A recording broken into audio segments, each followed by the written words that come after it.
Chers frères et sœurs, bonjour. Je souhaite vous rappeler mon invitation pour le live de prière inspiré à l'occasion de la Pentecôte. Ce jeudi à 21h, heure de Paris, je vous propose de passer avec nos invités, Frank Poulin, Aurélie Tchatchou qui seront ici présents et moi-même, 3 heures de prière, exhortation sur le thème du Saint-Esprit. Le Saint-Esprit est plus qu'un thème, il est une personne, il veut se révéler à vous et il veut vous remplir et vous fortifier. Je vous invite vraiment à vous préparer pour cette soirée de prière, cette veillée que nous allons passer ensemble dans la prière avec le pasteur Wafo, Frank Poulin, Aurélie Tchatchou et moi-même ce jeudi à 21h, heure de Paris.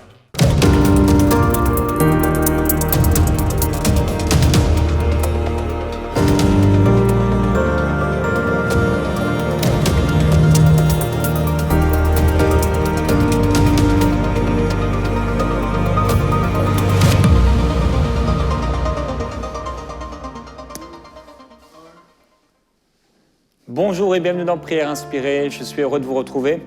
Hier, on a parlé de cette personne qui amène la bénédiction sur toute la famille. Aujourd'hui, je voudrais vous parler de cette personne qui amène la malédiction sur toute la famille.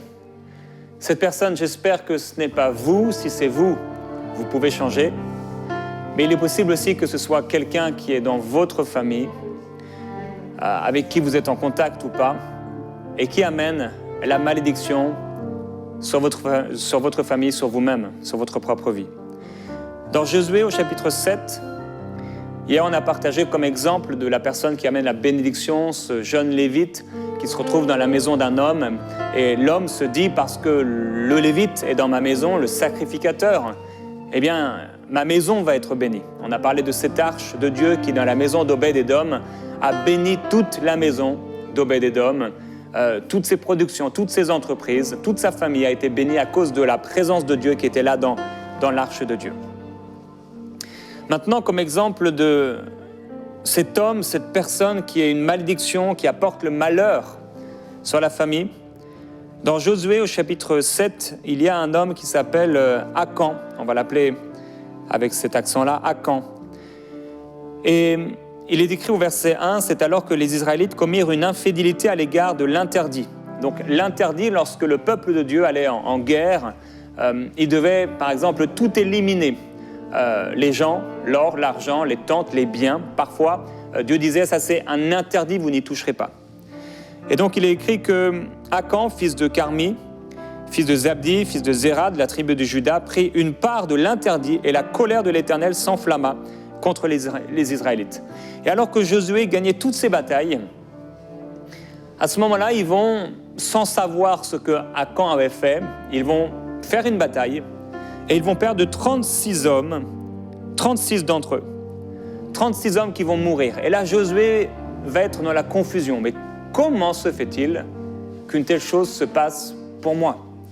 Qu'est-ce qui se passe? Qu'est-ce qui s'est passé pour que la malédiction vienne sur nous?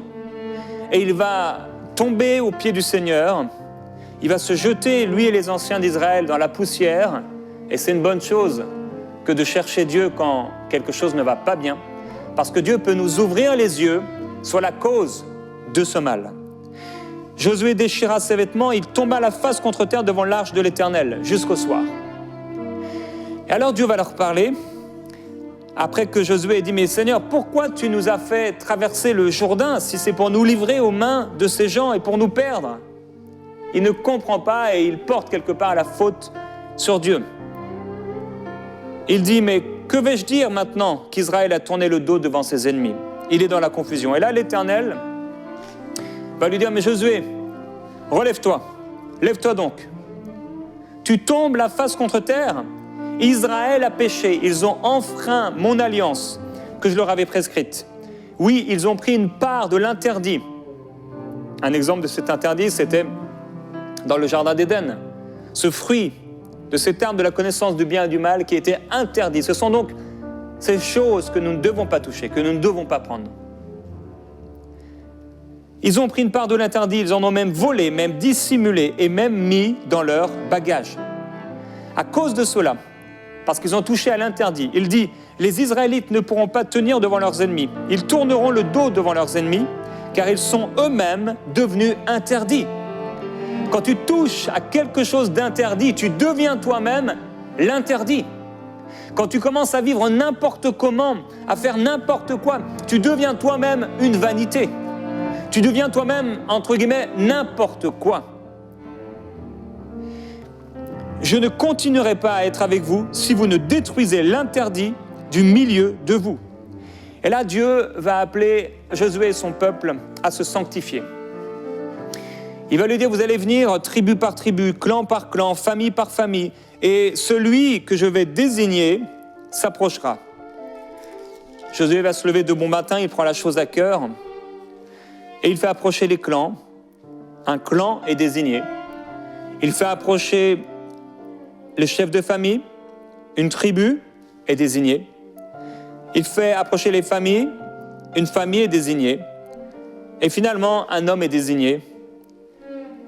Josué dit à cet homme, donc Akan, ou Akan, « Mon fils donne gloire à Dieu, déclare-moi ce que tu as fait, ne me le cache pas. » Et cet homme va répondre, « C'est vrai, c'est moi qui ai péché contre l'Éternel, le Dieu d'Israël, voici en détail ce que j'ai fait. » Alors, avant de dire ce qu'il a fait, il est intéressant de voir qu'il a fallu une intervention divine et surnaturelle pour qu'on puisse savoir parmi toute cette foule, parmi toutes ces tribus, parmi tous ces clans, parmi toutes ces familles, parmi tout ce peuple, qui était la cause de ce malheur. Il fallait une intervention surnaturelle, il fallait un discernement des esprits en manifestation pour savoir qui parmi tous ces hommes, qui parmi toutes ces femmes cachait quelque chose. La parole déclare qu'il a beau se tenir au sein de l'assemblée, mais sa rébellion se révélera.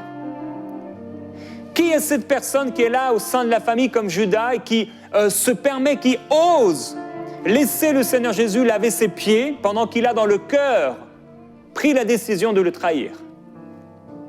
Quelle est cette chose qu'on laisse dans la maison et qui amène la malédiction, le malheur sur toute la famille? Alors, il va dire, j'ai vu dans le butin un manteau de Shinéar, c'était une ville, d'une rare beauté, ainsi que 200 cycles d'argent et un lingot d'or pesant à lui seul 50 cycles. J'en ai eu envie et je les ai pris. Ils sont maintenant cachés en terre à l'intérieur de ma tente, l'argent par-dessous. Josué va envoyer des gens courir à la tente, ils vont regarder, les choses sont telles que Akan les a décrites. Et là, frères et sœurs, Josué prit Akan, fils de Zéra, ainsi que l'argent, le manteau, le lingot d'or, ses fils, ses filles, ses bœufs, ses ânes, son petit bétail, sa tente et tout ce qui lui appartenait. Tout Israël se mit avec Josué. Ils les firent monter dans la vallée d'Acor. Josué va dire, combien tu nous as rendus exécrables. L'Éternel te rend exécrable en ce jour. Tout Israël lui jeta des pierres, on les brûla et on les lapida. Et cette ville est devenue maintenant, cette vallée a porté comme nom Acor, c'est-à-dire ville d'exécration, vallée maudite. C'est terrible. Comment une seule personne peut amener le malheur sur tout un peuple. Comment cet homme, Akan, a amené le malheur sur sa famille, au point où ils ont tous péri, lapidés et brûlés. C'est une scène horrible et on peut ne pas comprendre à l'époque où on est. Mais il fallait que l'interdit soit enlevé parmi le peuple d'Israël pour que le peuple d'Israël garde la victoire, la force, la bénédiction. Il y a un passage dans le livre de Zacharie au chapitre 5. Il y a l'ange qui parle à Zacharie, il dit « Mais lève les yeux, regarde ce qui vient là. » Et Zacharie va dire « Mais qu'est-ce que c'est ?» L'ange lui dit « C'est un boisseau qui vient. Il représente le péché du peuple dans tout le pays. » Soudain, de ce boisseau, un couvercle de plomb qui fermait le boisseau se souleva et une femme apparut assise à l'intérieur. Cette femme, me dit l'ange, c'est la méchanceté. Et il la repoussa, à l'intérieur du boisseau qu'il referma avec le couvercle de plomb. Ce passage est particulier et fort dans l'esprit. Cette femme qui est là contenue, et bien sûr c'est un esprit impur, contenu dans ce boisseau, on pourrait dire dans ce vase, dans ce morceau de bois. À l'intérieur, une femme assise, la méchanceté, la haine, le malheur. Et le problème, c'est que si on ouvre le couvercle de plomb, cette femme va se manifester, l'esprit impur va se manifester. Paul dira, vous couriez bien. Qui vous a arrêté pour vous empêcher d'obéir à la vérité? Cette influence ne vient pas de celui qui vous appelle. Un peu de levain fait lever toute la pâte. J'ai confiance dans le Seigneur en ce qui vous concerne, que vous ne penserez pas autrement, mais celui qui vous trouble, quel qu'il en soit, subira la condamnation. Tu n'es pas appelé à amener la condamnation et la malédiction, le malheur sur ta famille, mais tu es appelé à amener la bénédiction sur ta famille. Et qu'au nom de Jésus-Christ, si un esprit impur appelé la méchanceté a été accepté par toi, si tu l'as accepté, si tu l'as accueilli, parce que comme cet homme Achan, tu as eu envie et tu as pris quelque chose de mauvais. Si tu m'entends aujourd'hui, tu vis dans l'adultère, tu vis dans le mensonge, tu vis dans l'hypocrisie, tu vis dans la jalousie, tu as volé, tu as été méchant, tu as été dur, tu as été violent, tu as violé quelqu'un, abusé une personne. Il n'y a pas d'autre choix que toi que de te repentir.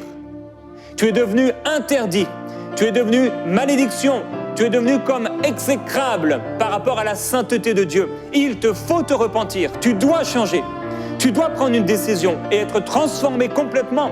Tu dois te libérer de cette femme qui s'appelle la méchanceté, de cette impureté, de cet esprit impur. Sois libéré alors que tu te repens. N'essaie pas de dire « Oh, je ferai ça demain, oh, on verra ». Non, c'est pas si grave. C'est grave. C'est grave. Cet homme a eu envie, ça a duré un instant, pour un peu de jouissance éphémère du péché. Il l'a pris et il est mort, lui. Mais non seulement lui, mais tous ses biens et toute sa famille. N'amène pas le malheur sur ta famille en faisant n'importe quoi. N'amène pas le malheur, je t'en prie, mon frère, ma sœur, en vivant dans l'adultère, en tombant dans la tentation. Mais cherche Dieu, comme le serviteur Josué a cherché Dieu. Et que Dieu puisse t'ouvrir les yeux et te donner le discernement des esprits comme à Zacharie pour voir c'est quoi cette idole, c'est quoi cet esprit impur qui veut amener le malheur sur ta famille. Ce que j'ai contre toi, c'est que tu laisses faire Jézabel, cette femme qui se prétend prophétesse. Elle enseigne et elle égare mes serviteurs pour qu'ils se livrent à l'immoralité sexuelle et mangent des viandes sacrifiées aux idoles. Je lui ai donné du temps pour changer d'attitude, mais elle ne veut pas se détourner de son immoralité. C'est pourquoi Dieu dit, je vais la jeter sur un lit. Elle va être dénudée, impure, souillée. Quelle est la Jézabel que tu laisses dans ta vie? Quelle est cette femme impure, la méchanceté, cet esprit impur que tu laisses dans ta vie? Quel est ce lingot d'or, cet argent, ce manteau de chinéar que tu as pris avec toi et qui n'a pas lieu d'être? Tu dois t'en débarrasser. Tu dois quitter cette chose, tu dois y renoncer. Tu dois brûler cette chose. Quelle est cette cassette? Quel est ce CD? Quel est ce film? Quel est ce livre que tu as? Quel est cet objet que tu as que tu ne devrais pas avoir? Quelle est cette chose que tu as volée? Tu te dis, mais si j'ai plus ça, comment je vais faire? Tu dois t'en débarrasser. Quel est cet esprit impur que tu as commencé à accepter, à caresser, à prendre avec toi? Cet esprit d'impudicité, d'immoralité sexuelle que tu as commencé à accueillir. Quelle est cette doctrine satanique? Quelle est cette Jézabel qui venait et qui t'a poussé, même en méditant la parole, en tordant les Écritures? Et voilà que toi qui devais enseigner, maintenant tu es tordu à l'intérieur, parce qu'il y a en toi, comme le boisseau, il y a un esprit impur.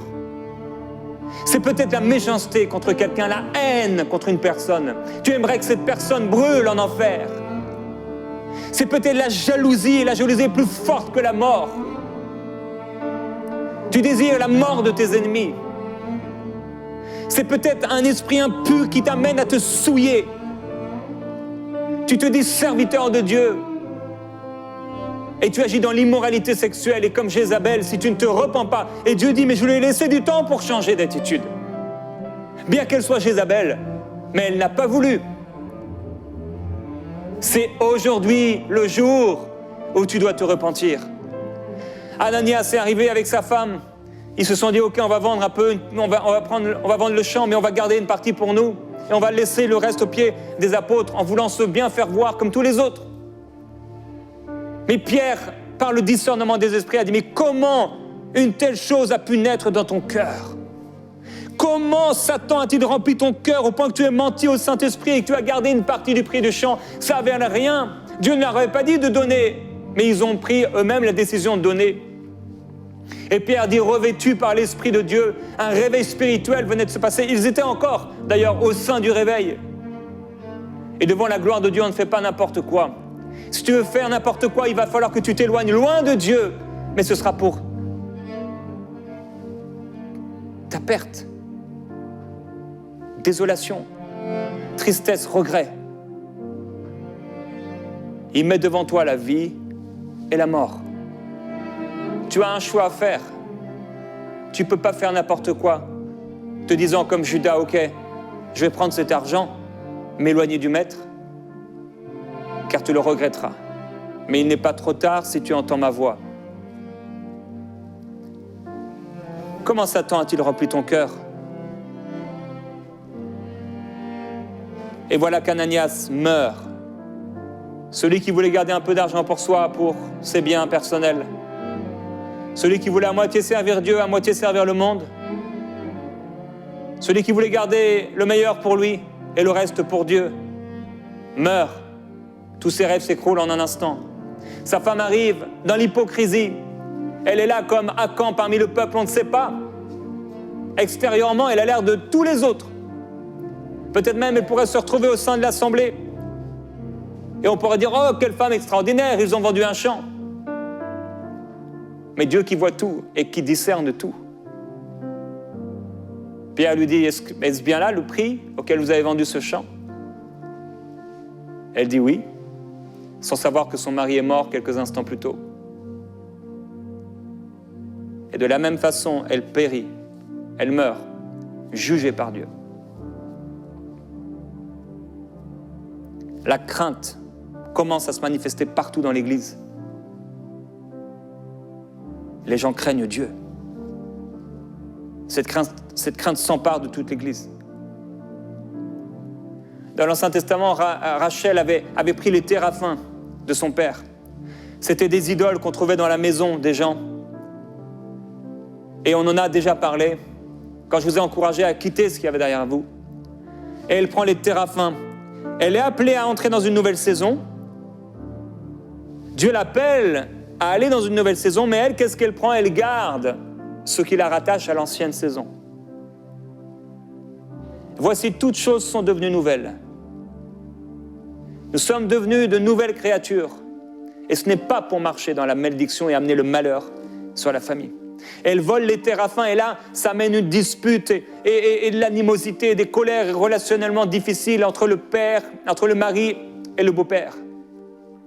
Et elle cache, et elle va cacher cela en dessous. Elle va s'asseoir dessus. Et devenir stérile. Quel est l'objet que tu caches et qui te rend stérile dans ta vie, dans tes projets?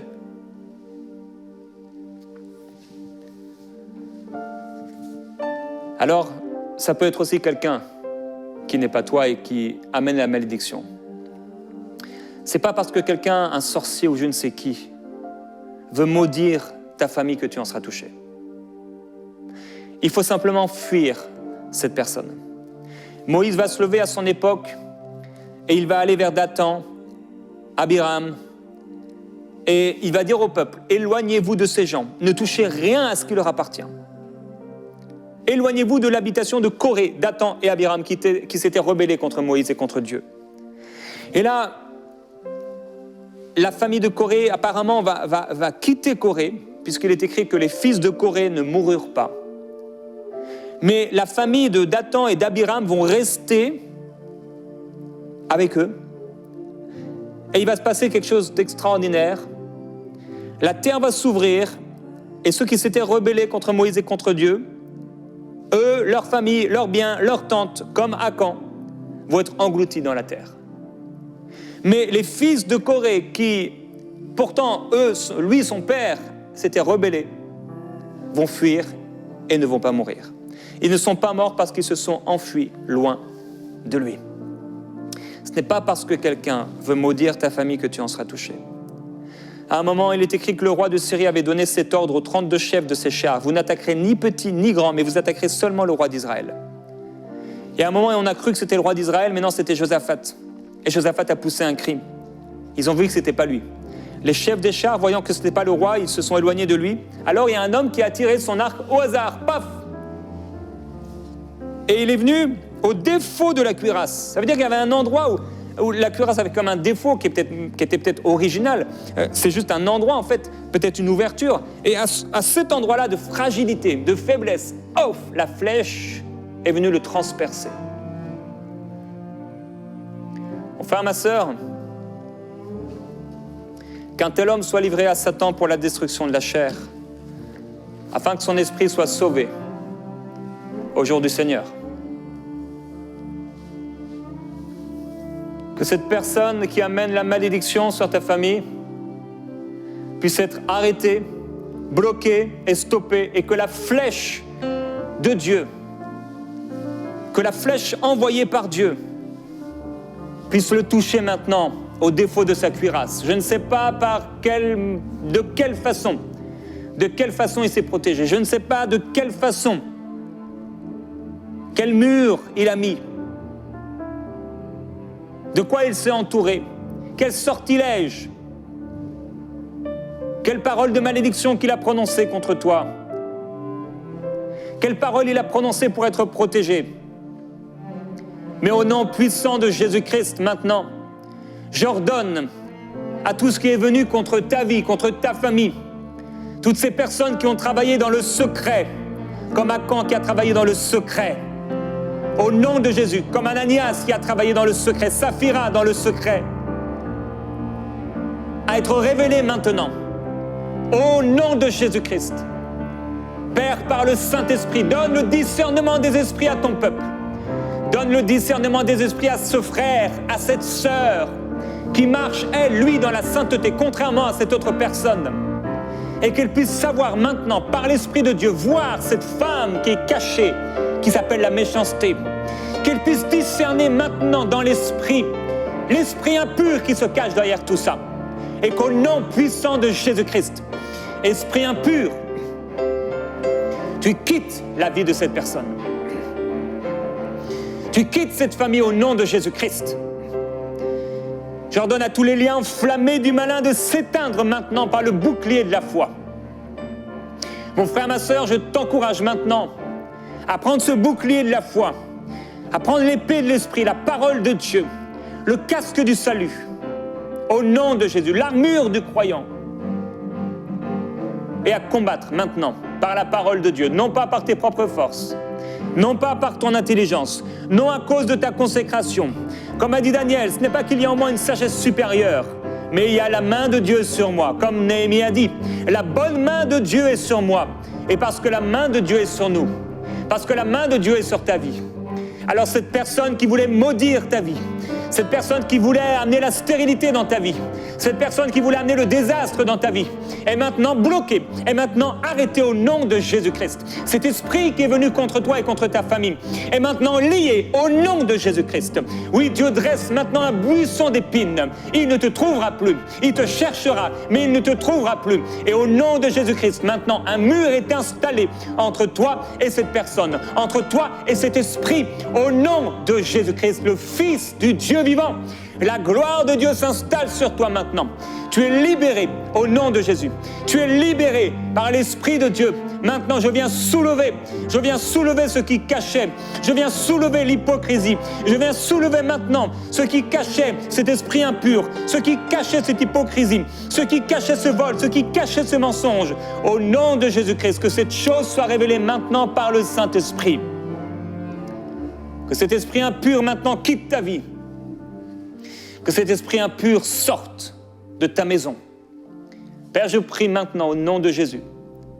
S'il y a un objet, comme ce manteau de Shinéar, d'une grande valeur, comme ce lingot d'or, comme ces pièces d'argent, un objet qui amène le malheur dans la maison de quelqu'un, qu'au nom de Jésus-Christ maintenant, il puisse le savoir.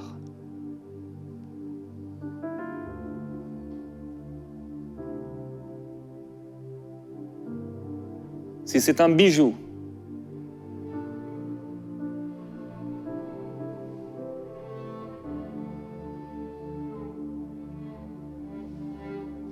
si c'est une carte, quelque chose, quoi que ce soit, je te demande, Père, s'il te plaît, Saint-Esprit, parle maintenant. Et que ce frère, cette sœur puisse se débarrasser de cette chose.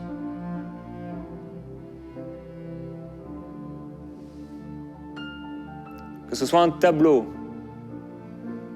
que ce soit de l'argent qui a été donné dans l'impureté, le produit d'un vol.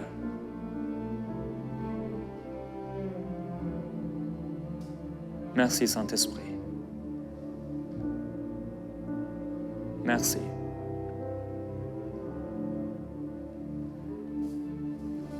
Maintenant, tu es peut-être cette personne qui amène le malheur sur la famille.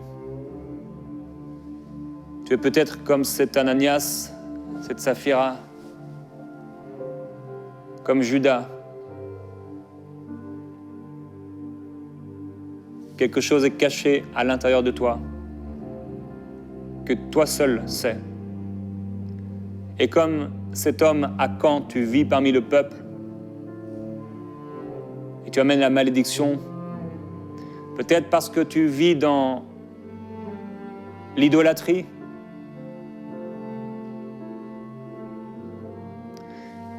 Tu fais des choses spirituellement impures, mauvaises, qui n'ont rien à voir avec la foi vivante et véritable en Jésus-Christ, le Fils de Dieu. Tu trafiques peut-être avec des personnes,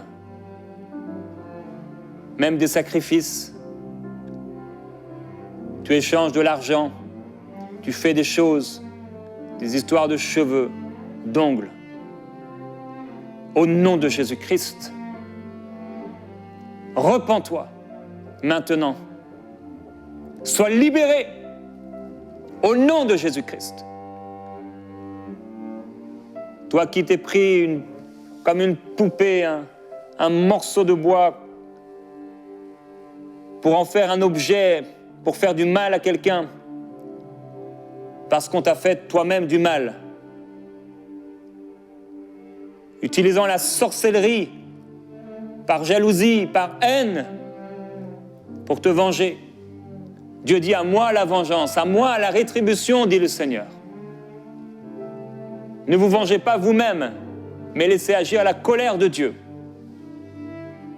Repens-toi maintenant. Rends ce que les sorciers t'ont donné. Jette ce qui t'a été donné, ce qui t'a été transmis. Enlève cette huile impure de ta maison. Enlève cette effigie au-dessus de ta porte. Enlève cet objet sous ton oreiller, sous ton lit. Débarrasse-toi de ces choses. Enlève cet objet dans le meuble de ta cuisine, au fond de ton frigo. Enlève-le. Cette carte dans ton portefeuille, enlève-le, enlève-la. Cette médaille, ce médaillon, enlève-la. Au nom de Jésus-Christ. Amen.